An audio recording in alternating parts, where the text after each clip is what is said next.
Malam hari ini 60 Minutes Worship mengambil tema penyertaan Tuhan. Mazmur 34 ayat 8 sampai 11 kita baca sama-sama. 3, 2, 1. Malaikat Tuhan berkemah di sekeliling orang-orang yang takut akan Dia, lalu meluputkan mereka. Kecaplah dan lihatlah betapa baiknya Tuhan itu. Berbahagialah orang yang berlindung padanya. Takutlah akan Tuhan, hai orang-orangnya yang kudus, sebab tidak berkekurangan orang yang takut akan Dia. Ayat 11. Singa-singa muda merana kelaparan, tetapi orang-orang yang mencari Tuhan tidak kekurangan sesuatu pun yang baik. Katakan amin. Tahukah Anda bahwa salah satu tanda penyertaan Tuhan dalam hidup orang-orang yang takut akan Dia adalah Tuhan meluputkan kita. Katakan diluputkan. Diluputkan dari apa? Saya akan bahas 3. Yang pertama, diluputkan dari tangan orang-orang fasik. Siapa itu orang-orang fasik? Orang-orang yang jahat. Orang-orang yang punya niat yang tidak tulus sama kita. Teman-teman yang gak tulus sebenarnya. Mazmur 37 ayat 39 dan 40 kita baca. Orang-orang benar diselamatkan oleh Tuhan. Ia adalah tempat perlindungan mereka. Pada waktu kesesakan. Ayat 40. Tuhan menolong mereka dan meluputkan mereka. Ia meluputkan mereka dari tangan orang-orang fasik. Dan menyelamatkan mereka. Sebab mereka berlindung padanya. Siapakah orang-orang fasik? Orang-orang yang kita nggak tahu niat hatinya baik atau enggak sama kita. Tuhan itu meluputkan kita dari hubungan-hubungan yang salah. Kadang-kadang sebagai manusia kita itu lebih gampang percaya orang karena penampilan, betul? Makanya ada pepatah berkata don't judge the book by the cover. Nah kadang kalau orang udah baik sama kita, orang bantu kita, apalagi tuh orang itu ngasih kita duit, ngasih kita berkat. Saya yakin langsung hati Anda luluh. Baik banget orang ini. Kita biasanya gampang mudah percaya sama orang yang murah hati. Ada yang percaya katakan amin. Orang kalau udah royal sama kita udah gak peduli. Dia sungguh-sungguh sama Tuhan gak, dia takut sama Tuhan gak, dia tulus gak. Yang penting dia kasih gue duit. Itu manusia. Begitu mereka memberkati kita, mereka nolong kita, rajin kasih tips ke kita.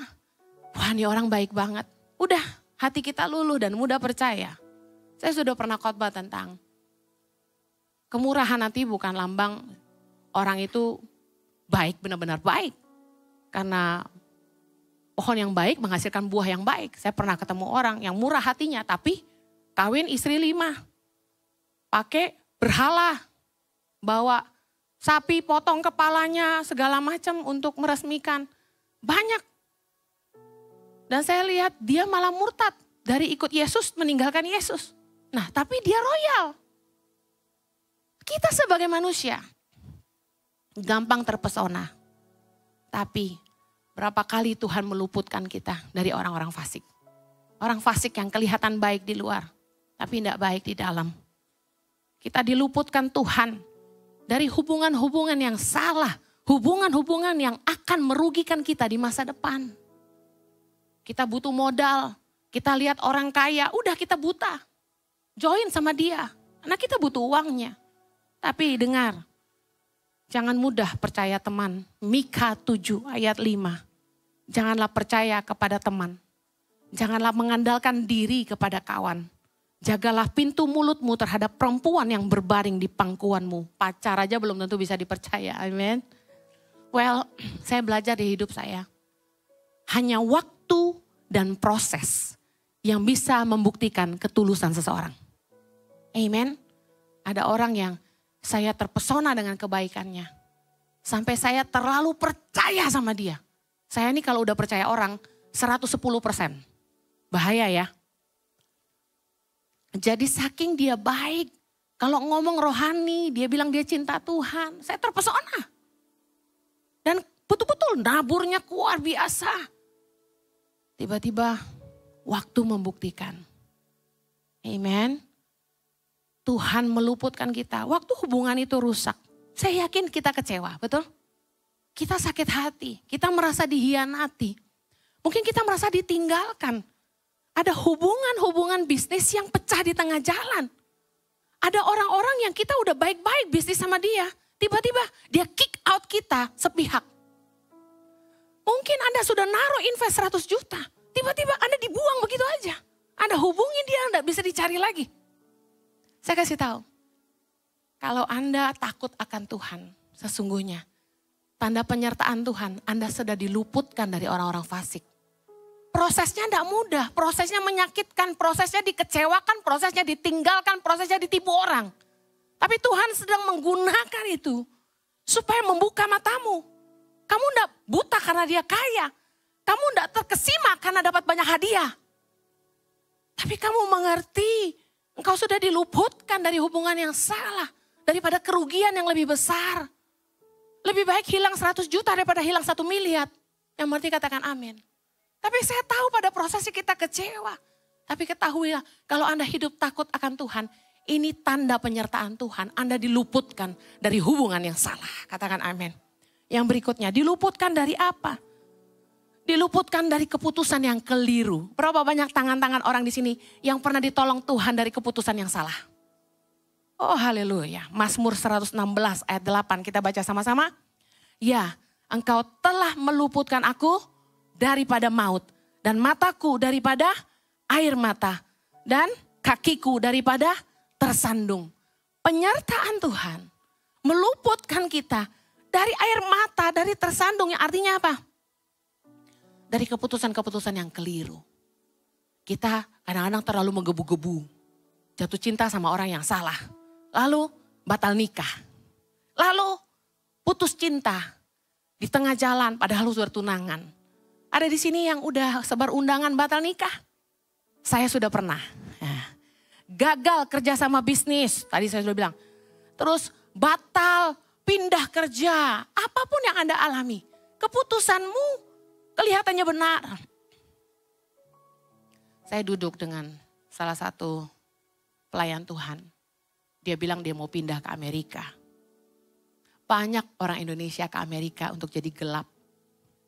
Karena untuk dapat green card mudah. Gak tahu saya rasa tidak semudah itu, tetapi banyak yang coba ke sana.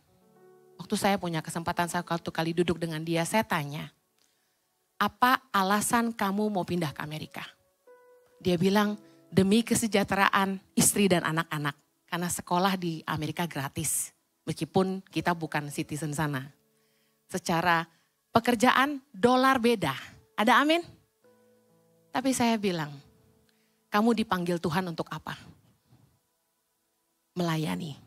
Saya tanya, ladang pelayanan yang kamu berbuah itu di Indonesia atau di Amerika? Di Indonesia.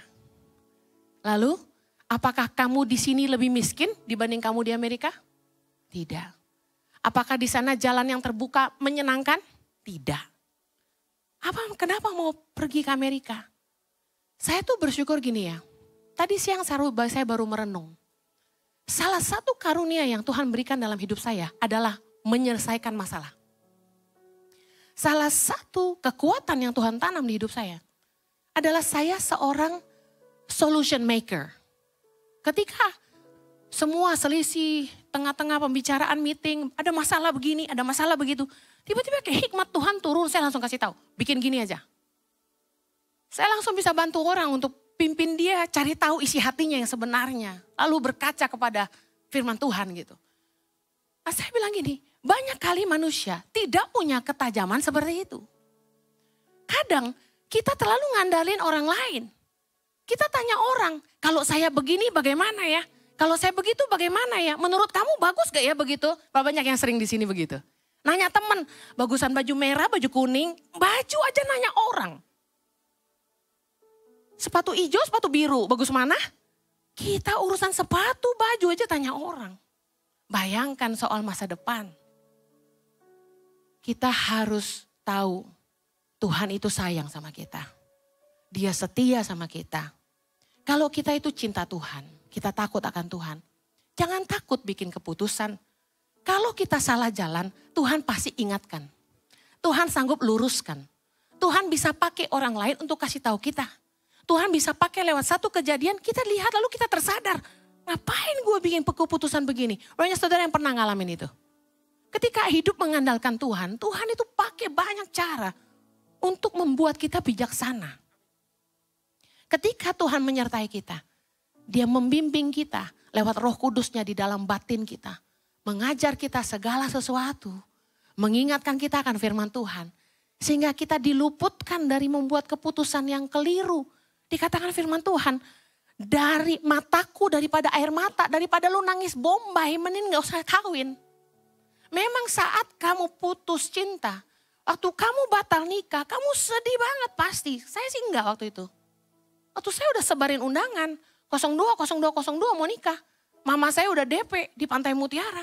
Saya batalin, saya enggak sedih sama sekali. Bahagia-bahagia aja. Karena saya tahu proses Tuhan. Amin. Kita harus mengenali kalau Tuhan sampai tutup jalan, jangan paksa. Karena Tuhan sedang meluputkan kita dari membuat keputusan yang keliru. Tiap kali saya berdoa sama Tuhan ketika kami harus bikin keputusan, saya bilang gini, Tuhan yang bukan dari Tuhan, batalkan. Tuhan yang bukan dari Tuhan, halangi. Tuhan yang bukan dari Tuhan, tutup pintu. Kalau ada niat-niat jahat orang yang datang mendekati kami, karena kami cuma manusia biasa. Tuhan, halaukan orang itu. Tuhan itu luar biasa. Dalam waktu sekejap, dibukakan. Kita tidak jadi bikin keputusan yang salah. Amen. Dia menghalangi kaki kita daripada tersandung. Katakan amin. Yang terakhir, penyertaan Tuhan dalam hidup kita. Kita diluputkan dari celaka dan bahaya maut. Mazmur 41 ayat 2. Kita baca sama-sama. Berbahagialah orang yang memperhatikan orang lemah. Tuhan akan meluputkan dia pada waktu celaka. Katakan amin. Mazmur 56 ayat 14. Kita baca sama-sama. Sebab engkau telah meluputkan aku daripada maut. Bahkan menjaga kakiku sehingga tidak tersandung. Maka aku boleh berjalan di hadapan Allah dalam cahaya kehidupan. Berapa banyak saudara yang pernah marah-marah waktu penerbanganmu dibatalkan? Ada di sini yang marah-marah di counter pesawat terus bilang gini, saya ada meeting. Kamu bikin meeting saya yang penting itu batal. Saya ada kawinan. Ada yang sakit. Kita marahin tuh mbak-mbak di counter. Dia salah apa ya kan? Pernahkah Anda berpikir bahwa Tuhan izinkan pesawat kita dibatalkan? Karena mungkin akan ada kecelakaan. Kalau kita terjebak di tengah-tengah bencana sekalipun, saya kasih tahu. Tuhan meluputkan kita dari maut. Tuhan meluputkan kita dari celaka. Saudara tahu bahwa ketika saya dan suami bawa tur ke Israel waktu perang yang lalu, saya lupa bulan berapa kita. Oktober tahun lalu. Dalam prosesnya kami ngalamin, waktu kami lagi bawa 60 Minutes Worship ke Israel, tiba-tiba kami lagi masuk ke Yerusalem. Boleh tampilkan gambarnya ya, biar jemaat lihat. Itu salah satu peserta tur kami. Orang Indonesia memang gak takut mati. Di saat rudal Hamas ditembakkan ke atas kota Yerusalem, kami sedang di Yerusalem. Kami disuruh mengungsi ke bangker-bangker hotel.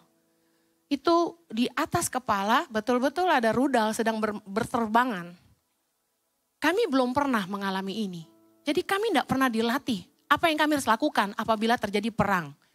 Karena setahu kami dalam sejarah ketika Israel perang, kapan Israel nggak pernah perang? Selalu perang. Kota-kota di mana jadi tempat kunjungan rohani itu tidak pernah diserang. Karena itu dua agama berpusat di situ kan. Enggak cuma dua agama. Banyak agama yang punya tempat suci di situ kan. Nah, kagetnya ketika kami di Yerusalem, persis di kota Yerusalem, rudal itu turun di atas kepala. Tentu saja karena ada Iron Dome, tidak bisa sampai meledakkan kota di mana kami berdiri. Nah, saya lihat dengan mata kepala sendiri, rudal itu berterbangan di atas kepala. Saya baru pernah merasakan ayat ini jadi kenyataan dalam hidup saya bahwa Tuhan meluputkan kita dari maut. Kalau waktu itu kami bawa 231 orang kena bom, itu jadi sejarah buat dunia. 231 jemaat Indonesia diledakkan di Yerusalem gitu kan. Tapi bagaimana kami menyaksikan penyertaan Tuhan yang begitu luar biasa. Kami dilindungi Tuhan, amen. Kita diluputkan Tuhan. Mungkin Anda bilang gini, Bu Heni, karena Iron Dome-nya Israel hebat, Anda gak tahu aja. Beberapa ada yang kena, beberapa ada yang mendarat itu rudal dan diledakkan di sekitaran daerah dekat bandara. Saya cuma tahu Malam itu saya tidur di hotel itu. Karena kami tidak bisa langsung menyeberang. Puji Tuhan begini, kejadian waktu rudal itu datang, kami besoknya sudah harus ke Jordan. Jadi malam terakhir. Tapi kami tidak bisa bawa 231 orang menyeberang ke Jordan seketika itu juga. Karena keadaan sedang panik kan. Kami harus percayakan Tuhan hidup kami malam itu, tidur di hotel di kota Yerusalem. Bayangkan, bukan di pinggir, di kota di mana rudal itu berterbangan. Dan seperti petasan tanggal 31 Desember yang gak berhenti, kami dengar suara gludar, gludar, gludar. Dan malam hari itu, saya jujur sama jemaat, malam itu iman saya terbesar selama hidup.